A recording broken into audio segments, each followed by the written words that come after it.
Ok, buenas tardes, buenos días. Em, Listo, comenzamos. Buenos días, buenas tardes, buenas noches, dependiendo en la hora que vea esto. Bueno, primero que todo, vamos a empezar con la lectura del ejercicio. Este ejercicio lo he planteado yo con algunas referencias que he encontrado por internet, más que todo de ejercicios de vectores, de producto vectorial en tres dimensiones.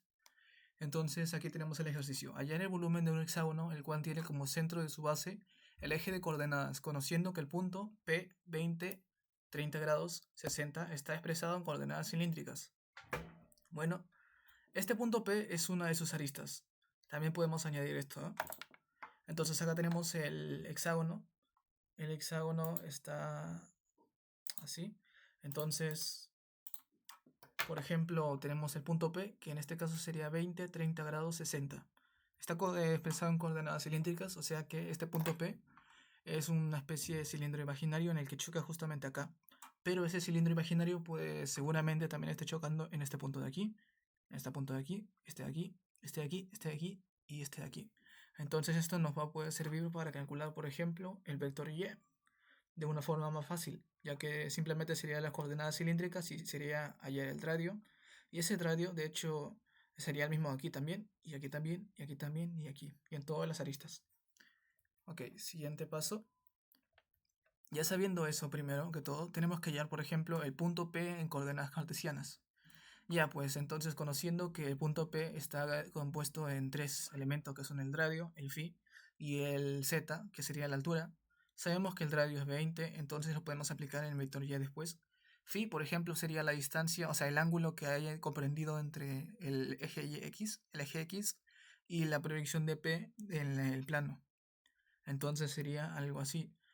Sería un triángulo rectángulo en el que aquí a la izquierda tenemos la X y acá tenemos la Y. Pero acá podemos reemplazar por una ley trigonométrica que dice que ¿cómo se llama? Podemos reemplazar lo que quiero sobre lo que tengo. Yo, por ejemplo, en este caso quiero el cateto opuesto y lo que tengo es la hipotenusa, sería opuesto sobre hipotenusa, que acá podemos escribir un poquito, opuesto sobre hipotenusa, y esto sería igual a seno de phi. Entonces, esto ya sabiendo que tenemos seno de phi, esto lo podemos simplemente reemplazar. Este hipotenusa ya sabemos que es 20, entonces el opuesto sería igual a 20 seno de phi.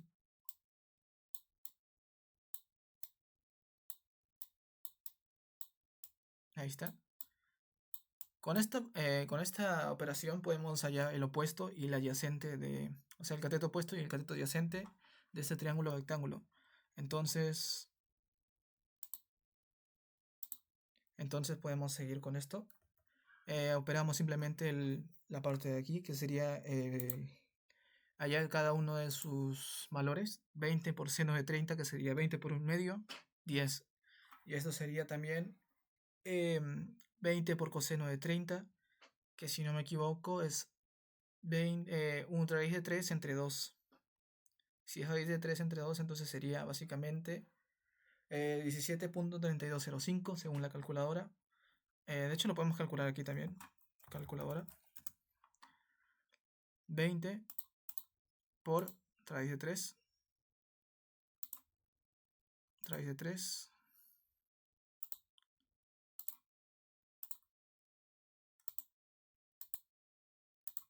Ahí está, 20 por raíz de 3 es esto. Pero también lo tenemos que multiplicar, dividir entre 2. Entre 2.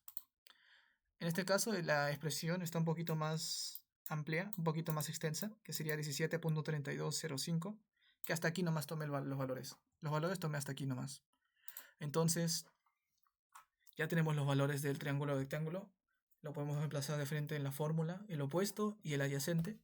Después de esto podemos usar esta fórmula de aquí, que es la tangente de phi es igual a y sobre x, que no es tan complicado ya que... De hecho, esto está dentro de la cantidad de las fórmulas de la teoría, pero también se puede ver aquí a simple vista. Opuesto sobre adyacente, tangente, y el opuesto es y el adyacente es x. Esto se puede ver aquí también en el hexágono.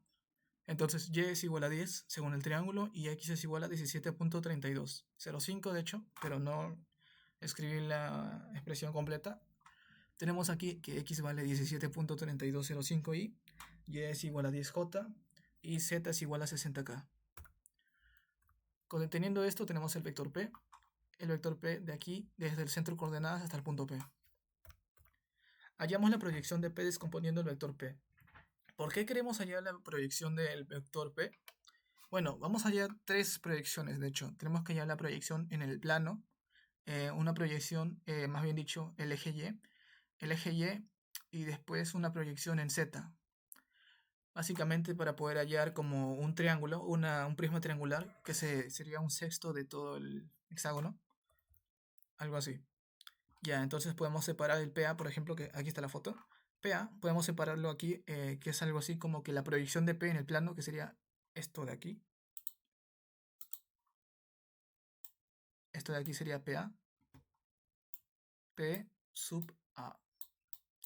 Y acá tenemos P sub B, que sería de hecho esto de acá. P sub B. Ahí está. Estos dos vectores serían los descompuestos abajo. Si se dan cuenta, P sub A y P sub B no tienen ningún valor del K.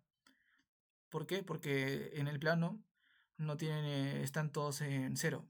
No hay ninguna elevación en Z. Pero en cambio el PC, esto de aquí, todo esto de aquí, toda la altura de hecho, sería solo el vector P, solo el vector Z. O Z digo, solo el vector en Z que sería 60k.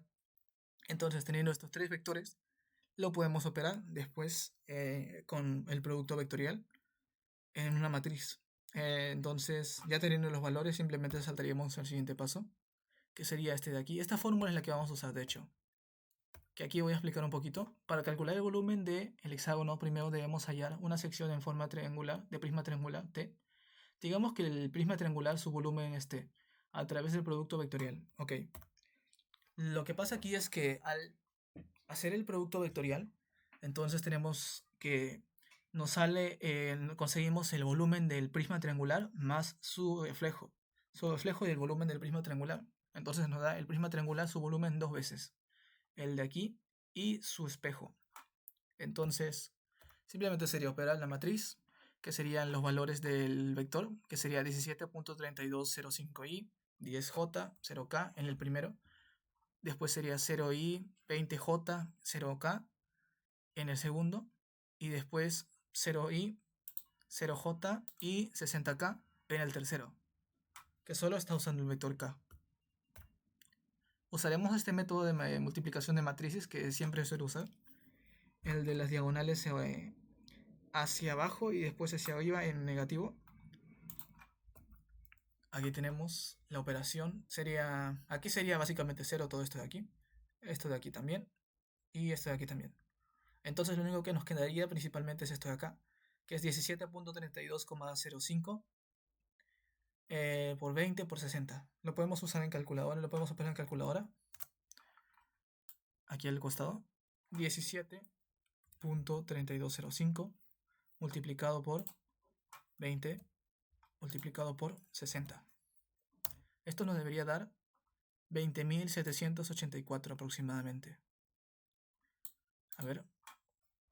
Aquí está, 20.784, 0.6, digo 0.6 unidades cúbicas, ya que luz se multiplica 3 veces. Entonces tenemos que esto sería el doble del volumen del prisma, ya por lo que habíamos explicado anteriormente, de que el producto vectorial nos da el volumen del prisma triangular y su espejo. Entonces lo dividimos entre 2 y ya tenemos el volumen del prisma triangular. Esto nos va a ayudar bastante, ya que solo quedaría unas cuantas operaciones y simplificaciones para hallar el volumen total del prisma hexagonal. Entonces, tenemos esto aquí. Esto es lo que habíamos operado anteriormente. El área del prisma triangular será total de 10.392.3 unidades cúbicas. Sin embargo, debemos calcular el volumen total del prisma hexagonal. Para ello multiplicaremos el volumen de T por 6. Esto de aquí lo multiplicaremos por 6, ya que el volumen T sería solo esto de aquí, que sería una pequeña sección del prisma hexagonal. Entonces sabemos que el prisma hexagonal está compuesto por 6 prismas triangulares de este tipo, de este tamaño. Entonces tenemos que multiplicar por 6. Y al hacer la operación multiplicamos por 6 sería que nos saldría de resultado que el volumen de todo el prisma hexagonal sería en total 62.353.8 unidades cúbicas. Y esto sería la respuesta final del ejercicio. Entonces, utilizando la transformación de coordenadas cilíndricas un poquito y el producto vectorial, podremos hallar el volumen del sólido geométrico, que sería este de aquí. Bueno, eso es todo el ejercicio explicado por hoy. Muchas gracias y adiós.